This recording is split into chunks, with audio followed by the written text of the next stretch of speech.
Tonight, in city after city, calls for justice continue to fill the streets. I'm frustrated and I'm angry and I feel powerless. Yes, we are upset. Yes, we are hurting. Yes, we want to go crazy. But as protesters march, police monitor, standing by, bracing for nightfall. Across the country, what started as peaceful gatherings protesting the death of George Floyd devolved into destruction.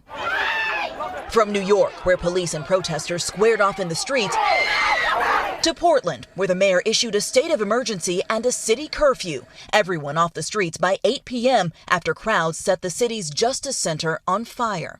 And in Los Angeles, crowds flooding the freeway, fire burning well into the night. In Oakland, a federal security guard was shot and killed overnight. Officials are still trying to determine whether this was related to the protests happening nearby at the same time. Our Joe Fryer is in nearby San Francisco. Protesters today marched through the streets of San Francisco, coming here to City Hall for a peaceful rally. Authorities hope to avoid a repeat of what happened last night in Oakland, a night punctuated by fires and tear gas, with 60 people detained for looting and 13 officers injured.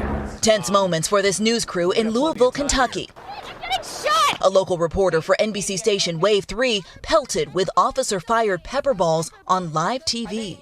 And in Atlanta, the governor issued a state of emergency after cars were set ablaze, including a police cruiser. Crowds descended on the CNN Center, defacing nearby restaurants and hotels. All of it despite this plea from Atlanta's mayor. This is not a protest. This is not in the spirit of Martin Luther King Jr. This is chaos. A protest has purpose. We are better than this as a country. Go home. Go home. But amid the broken glass, a different gathering. Volunteers bringing brooms, gloves, and a will to restore their city. And I just want to show my kids the right thing to do, This is my city. We're going to wake up and we're going to start cleaning up. And Blaine joins us now from Atlanta. How is the city preparing tonight?